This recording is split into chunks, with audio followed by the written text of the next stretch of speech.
Cherchez d'abord le royaume de Dieu et sa justice, et toutes choses vous seront données en plus. Alléluia, alléluia.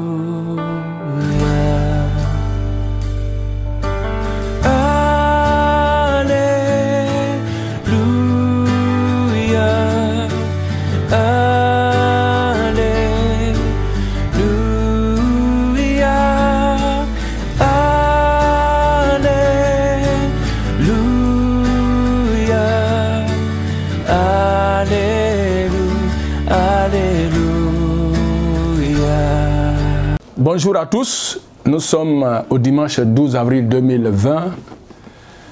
Merci encore, en tout cas, de vous disposer devant le Facebook pour pouvoir nous écouter depuis l'entame de cette pandémie à coronavirus. Je voudrais encore vous remercier pour vos prières que vous adressez à notre égard. Je vous aime bien, vous qui nous suivez sur les 5 continents. Je suis le révérend apôtre Sylvain, pasteur délégué local à Rivera 2. Au niveau des événements internationales, vraiment, je voudrais par cette parole-là, vraiment vous rassurer de mon affection à votre égard, du sentiment que je manifeste à votre égard, vous qui avez perdu peut-être des parents de loin comme de près. En tout cas, nous voudrons vous présenter les condoléances les plus attristés. C'est vrai, vous avez perdu un être cher. Je voudrais dire comme ça que Dieu est au contrôle. Dieu au contrôle, et en tout cas nous prions pour les uns et pour les autres, et les témoins que nous recevons par rapport à l'écoute, par rapport à l'intérêt que vous accordez depuis que nous avons commencé vraiment à donner les messages au travers du Facebook. Ces messages sont vraiment beaucoup appréciés, on reçoit le feedback, on reçoit le retour, et vraiment ça m'encourage, ça me rassure à persévérer dans cette voie que nous avons commencé. Que le Seigneur vous bénisse. Aujourd'hui, c'est le dimanche 12 avril 2020. Avant de procéder et d'annoncer la thématique, le thème de ce dimanche 12 avril, je voudrais que nous prions le Seigneur, que nous baissons, où vous que soyez, nous allons vraiment prier, nous disposer dans une attitude de réflexion, de méditation, des bonnes dispositions favorables pour que nos cœurs soient vraiment préparés pour recevoir la parole de Dieu. Seigneur, je voudrais te dire merci. Je voudrais encore bénir encore ton nom pour ces circonstances d'écoute de la parole de Dieu en ce dimanche 12 avril 2020. Je voudrais que cette parole connaisse notre existence. Je voudrais que ces paroles que nous allons écouter fécondent, qu'elles produisent une transformation systématique. Je voudrais que cette parole ait un impact dans nos vies et qu'on s'approprie l'enseignement qui va être dispensé en ce dimanche 12 avril. Que ton nom soit béni. Esprit de Dieu, Saint-Esprit, tu es le vrai enseignant. Enseigne-nous. Nous avons choisi la bonne part qui ne sera jamais ôtée. Que ton nom soit béni. Louange et la gloire sont à toi. Au nom de Jésus. Amen. Le thème que je voudrais partager avec vous est un thème très important. Chers auditeurs, chers frères et sœurs en Christ, vous qui nous écoutez. La thématique qui fera l'objet de notre réflexion en ce dimanche 12 avril 2020 s'intitule comme suit. Se préoccuper des choses à teneur et à portée éternelle.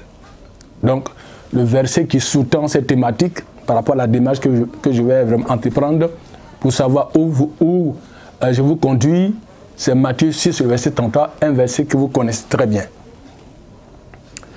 Vous savez que la recherche du royaume de Dieu devait être notre préoccupation. Jésus-Christ de Nazareth est un Dieu merveilleux. Jésus-Christ de Nazareth est le Dieu vivant, le Dieu véritable.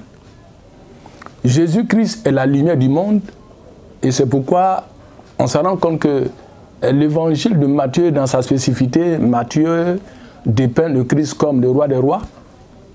Matthieu, dans son prologue, dans son introduction, dans sa préface, remonte il parle même de la généalogie de Jésus-Christ depuis Adam, depuis David jusqu'à Abraham. Et je voudrais que nous réfléchissions sur cette thématique. Et je vois que cette thématique vraiment nous fera vraiment du bien. Tout au long du temps que nous allons vraiment passer, vous et moi, ensemble. Dieu établit donc une alliance avec ses disciples. Aujourd'hui, quand on fait une analyse, nous avons beaucoup de projets, nous avons beaucoup de réalisations. On s'inquiète pour des choses inutiles. On s'inquiète par rapport au matériel. C'est la course à l'argent, la course au matériel. Et selon une analyse, on se rend compte que la recherche du royaume de Dieu n'est plus la préoccupation des chrétiens de cette époque contemporaine. D'où on ne priorise pas le royaume de Dieu. Le royaume de Dieu est laissé pour contre. C'est pourquoi dans la version King James, dans la version originale, vous allez vous en encore dit que le royaume de Dieu soit notre préoccupation première, majeure. Dans d'autres versions, rechercher d'abord le royaume de Dieu, c'est donner la priorité à Dieu dans notre vie. Chers frères et sœurs en Christ, je voudrais vous révéler en ce dimanche 12 que nous sommes étrangers voyageurs sur la terre. Nous sommes venus sur la terre des hommes pour accomplir une mission bien spécifique. Nous sommes venus sur la terre par rapport à un but que nous devons réaliser. Nous sommes venus sur la terre parce que il y a un agenda, il y a un cahier de charges que nous devons réaliser avant de retourner de l'autre côté. Nous devons comprendre que nous sommes étrangers voyageurs. Regardez dans ce monde, tous ceux qui ont des biens, tous ceux qui ont accumulé des richesses et des richesses, quand nous mourons, on ne nous enterre pas avec tous ces biens, toutes ces richesses que nous avons acquises. Les maisons, c'est vrai que selon un témoignage qui m'est parvenu, dans un pays, je pense en Afrique du Sud, où il y a quelqu'un qui était nanti, qui a suggéré qu'on l'enterre dans sa voiture luxueuse. Il y a des gens qui ont souhaité qu'on les enterre dans les maisons. Il y a des gens qui ont souhaité qu'on les enterre dans les champs. Mais on est venu nus, nous allons repartir nus. C'est pourquoi la préoccupation du royaume de Dieu doit être la recherche du royaume de Dieu doit être notre préoccupation première. Nous devons y travailler pour ne pas reléguer au second plan le royaume de Dieu. On se rend compte qu'aujourd'hui, le royaume de Dieu est relégué au dernier plan. Non. Ce message se veut un message d'interpellation. Ce message se veut un message de veille de conscience. Ce message se veut un message de motivation. Ce message se veut un message de sensibilisation, frères et sœurs, à revenir aux fondamentaux, parce que parler de royaume, tout royaume implique quoi? Implique une constitution, implique des principes. Tout royaume implique un domaine. Tout royaume implique une constitution. Tout royaume implique des règles et des principes qu'il faut respecter. Jésus a dit dans les évangiles, la première parole qui est sortie dans la bouche de Jésus-Christ, qui donne à plusieurs titres, repentez-vous car le royaume de Dieu est proche. D'où la recherche du royaume de Dieu devait être notre credo. La recherche du royaume de Dieu devait être notre préoccupation. Espérer en Dieu est une attente d'un bien qu'on désire, c'est vrai. C'est bien dit. Et qu'on pense devoir se réaliser. L'espérance se rapporte soit à un événement dont la nature nous est connue que partiellement, soit à quelque chose qui pourrait mettre fin à nos maux. Ainsi, la recherche du royaume des cieux est liée à notre espérance. C'est bien dit. La recherche du royaume de Dieu est liée à notre espérance. Le monde n'a pas d'espérance. Le monde ne connaît pas Dieu. Le monde est à contradiction. Le monde est un gouffre. Le monde n'a pas d'espérance. Il y a beaucoup de suicides dans le monde parce que ceux qui se suicident n'ont pas d'espérance. Ils n'ont pas d'avenir. Alors, la différence entre nous et le monde, c'est que nous avons une espérance. Et notre espérance vivante se trouve dans le Christ. Notre espérance vivante se trouve dans la venue du Seigneur Jésus-Christ. Notre espérance vivante se trouve dans les promesses du Seigneur. Cette espérance d'intégrer Dieu et ses principes d'une vie heureuse et paisible, c'est rendre le principe de vie du royaume céleste vivace dans son esprit et s'exercer au quotidien à le mettre en pratique. Sur ce rapport, le verset de base de notre message nous aide à nous enseigner, ce verset de base nous enseigne beaucoup de choses. Quelles sont les choses premières du point de vue de Dieu? D'après les Écritures, qu'est-ce qui importe le plus dans nos vies? Chers frères et sœurs en Christ, selon vous et moi, selon une analyse, selon vous et moi, qu'est-ce qui importe plus? C'est le manger, le boire? C'est le matériel? C'est ça le plaisir de ce monde? Non. Qu'est-ce qui importe plus dans ta vie, toi qui m'écoutes, de loin comme de près? Qu'est-ce qui importe? J'ai un ami pasteur en France qui me disait comme ça que Apôtre Djedjaï, au travers de la réalité que le monde est en train de vivre par rapport au Covid-19, l'homme n'est vraiment rien. L'homme n'est rien. L'homme qui se tape la poitrine, la folie des grandeurs. L'homme qui se tape la poitrine pour dire que l'homme est en train d'explorer vraiment les galaxies. L'homme est en train d'explorer l'espace. L'homme est en train de construire. Mais l'homme sans Dieu n'est vraiment rien. Les gens sont en train de fuir les résidences. Les gens, beaucoup sont morts. Et beaucoup sont morts. Ils ont laissé les richesses là. Qu'est-ce qui importe le plus dans nos vies? Comme je le disais d'entrée tout à l'heure, et que les autres choses nécessaires de notre existence sur la terre ne présenteraient aucun souci, 2 points seront considérés dans cette thématique, dans cette démarche que je suis en train de vous présenter. Les choses d'abord, premier d'abord, d'où le reste à charge de Dieu. 1. Les choses premières d'abord. Le principe, les choses premières en première place. Le principe de Dieu d'abord, dans le règne de Dieu, d'abord, c'est que les choses de Dieu doivent être mises au premier plan.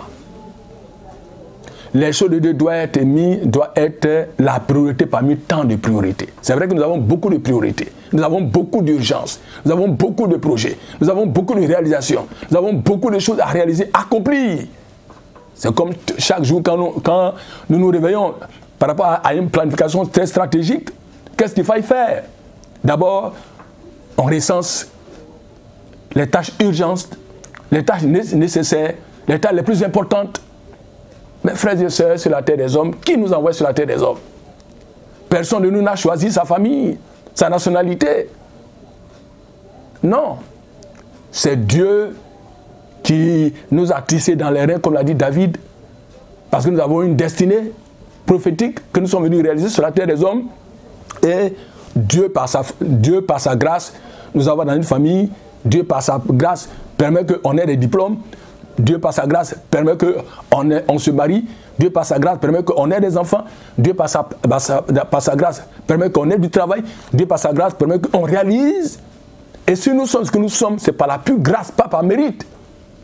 Frères et sœurs, d'où la nécessité de prioriser, d'accorder de l'importance au royaume de Dieu, doit être notre préoccupation première. Les choses premières en première place s'imposent ici comme partout ailleurs. Généralement, par nos attitudes, nous montrons comment nous nous servons de Dieu et non comment nous le servons. Et à quelle cause et à quel sujet il s'intéresse le plus à nous. Nous sommes plus disposés au message qui traite de connaître le succès dans le domaine des finances, dans la famille, de la santé, de la sainteté, de la politique, de l'épanouissement personnel. C'est bien. Cependant, une réalité plus profonde semble complètement oubliée. D'après les Écritures, la teneur et la portée de notre spiritualité pour les choses célestes. Sa veine nécessaire, elle est capitale, elle est fondamentale. Ce n'est pas non plus une option, mais c'est une obligation, elle est nécessaire. Ayant pour but essentiel de promouvoir la gloire de Dieu, le royaume des cieux et sa justice a du prix aux yeux du Seigneur. Est-ce que vous savez que le royaume des cieux et sa justice ont vraiment du prix? C'est pourquoi le Seigneur, à justice, nous encourage à la recherche première du royaume de Dieu et sa justice. À savoir, la quête en premier des biens matériels, en dépit d'une atmosphère spirituelle, serait de chercher à utiliser Dieu. Jésus dit, préoccupez-vous donc en premier lieu du règne de Dieu et de ce qui est juste à ses yeux. Alors, tout le reste vous sera donné par-dessus le marché. Matthieu 6, le verset 33, version parole vivante de Africaine. Une compilation de 80 et quelques versions. Il faut noter le primat du règne de Dieu et de ce qui est juste à ses yeux. Sur tout le reste, qu'est-ce qui est important dans la vie? Toutes les richesses, nous allons les laisser sur la terre ici pour aller d'où nous sommes venus. Nous ne sommes pas faits pour la terre. D'où la richesse du royaume des cieux doit être notre préoccupation. Notre vie communautaire dans le corps de Christ, comme notre vie individuelle, doit trouver sa signification primordiale dans la première dont elle rehausse la réputation de Christ. C'est notre vocation première. La vocation première du chrétien, ce n'est pas le parler en langue. Je ne dis pas que le parler en langue, ni l'obéissance, ni la sanctification, ni la prière n'est pas d'une importance capitale. Loin de là. Loin de là. Je dis au contraire que ce qui doit être notre préoccupation première, c'est la recherche du royaume de Dieu. Jésus a dit, ne vous inquiétez de rien. Car toutes ces choses, ce sont les païens qui les recherchent. Votre Père céleste sait que vous en avez besoin. Pourquoi se préoccuper du manger, du boire, du vêtement, ce que nous serons demain, notre avenir, etc., etc., etc. C'est vrai que le commun des mortels, pour toute personne qui vit, doit se préoccuper de ces choses.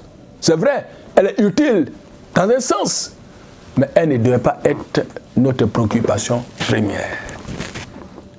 Notre préoccupation première ne doit pas être la recherche effrénée de l'argent. Notre préoccupation première ne doit pas être la recherche des plaisirs de ce monde. Mais elle devait être la préoccupation du royaume de Dieu, la recherche du royaume de Dieu.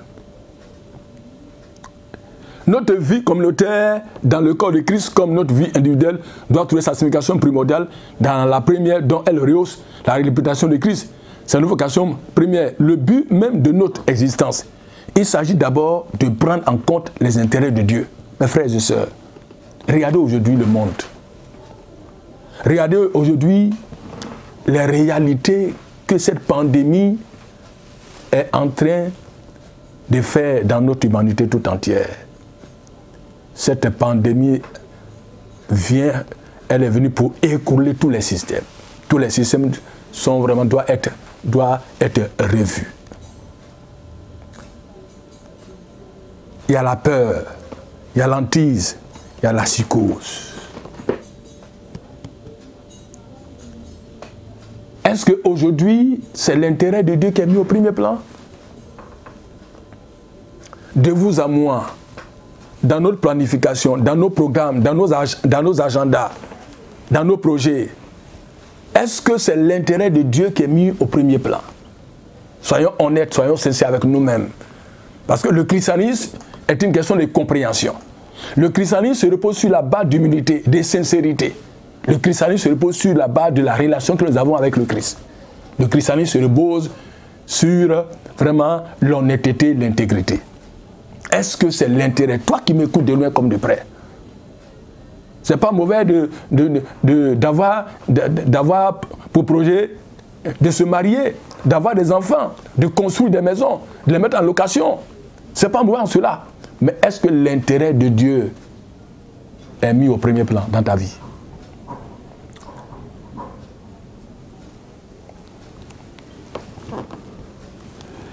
de tout ce qui rendra visible le royaume invisible dans nos actes de foi, nous sommes exhortés à coopérer avec l'Esprit de Dieu, à l'œuvre qui est déjà en train d'accomplir et qui nous donne envie de faire avec lui, soutenir l'œuvre missionnaire. Intercéder pour les frères et sœurs. Chers frères et sœurs, nous sommes ouvriers avec Dieu, vous êtes le champ de Dieu. C'est lui qui porte la responsabilité de notre emploi du temps dans son champ. Avant de conclure, nous allons effleurer le deuxième point, tout le reste à charge de l'Éternel. L'homme animé d'une dévotion constante à Christ n'a pas une perspective de vie purement matérielle. Il ne se perd pas dans les affections excessives pour sa vie séculière, sa famille, sa société. Un tel chrétien ne vit plus, ne travaille plus pour lui-même. C'est le Saint-Esprit. C'est juste que l'apôtre Paul, apôtre par excellence, qui a été un sur la civilisation gréco-romaine, a dit « Christ est ma vie. Si je vis, c'est pour le Seigneur que je vis. Si je meurs, c'est pour le Seigneur que nous mourions.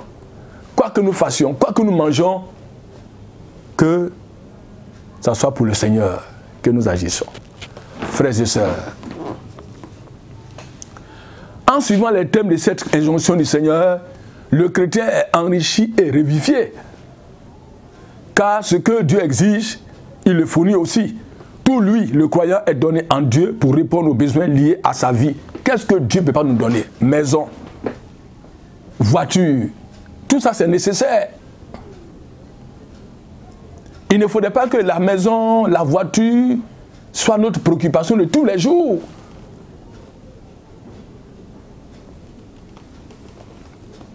En effet, Dieu pourvoit nos besoins de ses enfants. Il est utile de faire remarquer que le verbe pourvoir contient aussi le verbe voir. Ainsi, Dieu voit ce dont nous avons besoin.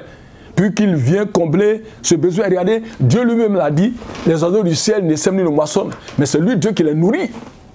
Ne valait pas mieux que les parcereaux, ni les oiseaux qui ne sèment ni ne moissonnent, mais lui, l'Éternel Dieu, le Dieu qui pourvoit, le pourvoit par excellence, apparaît ce constat par rapport au Covid-19.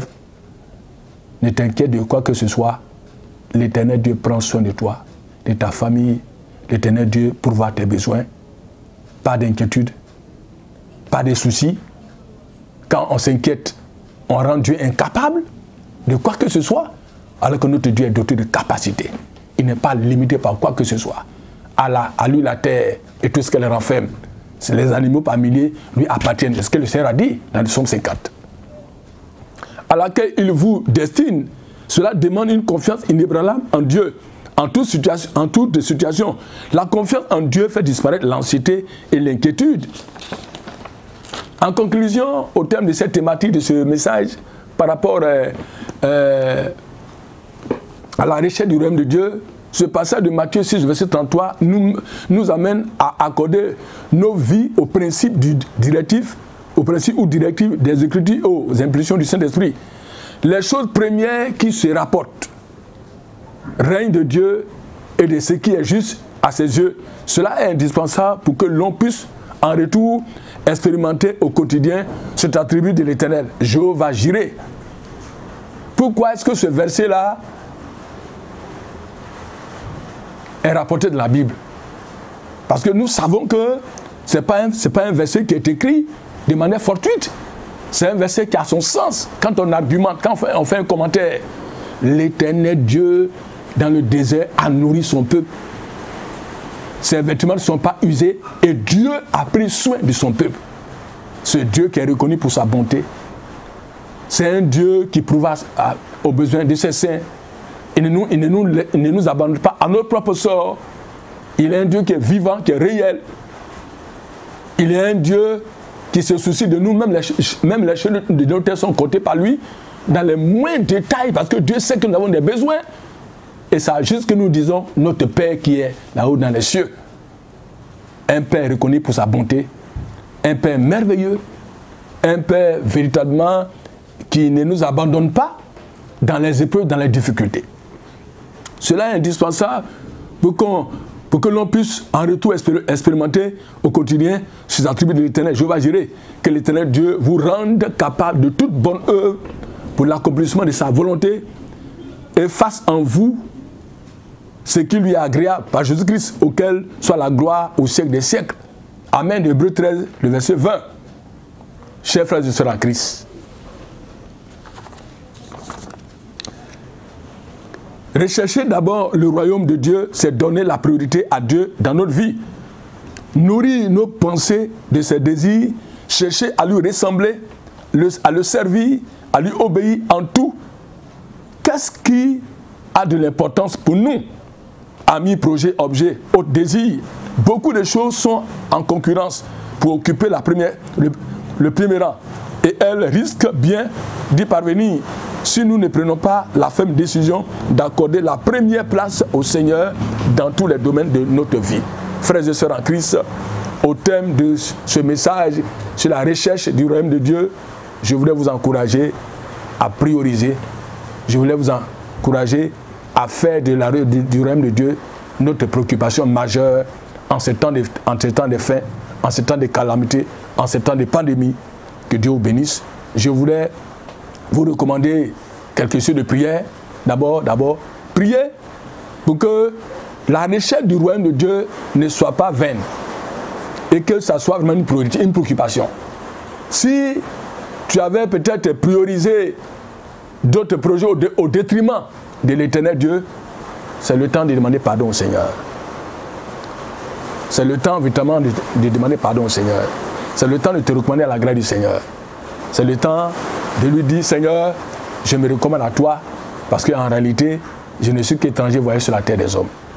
Le deuxième sujet de prière, c'est de ne pas tomber dans le piège de l'idolâtrie. Et que la recherche effrénée de l'argent, du matériel, ne conduise pas ton existence. Que ça ne soit pas une idolâtrie. Tu dois prier pour ne pas que le matériel, l'argent soit pour toi une idole. Au détriment de l'adoration, au détriment de l'amour de Dieu. Nous allons prier le Seigneur. Seigneur, merci pour cette parole qui était relative à la recherche du royaume de Dieu. Matthieu sur le verset 33. Que ton nom soit béni pour cette parole qui est tombée dans une terre fertile. Honneur et la gloire sont à toi. Béni soit ton nom pour cette parole qui nous a fait du bien. Béni sois-tu au nom de Jésus. Amen.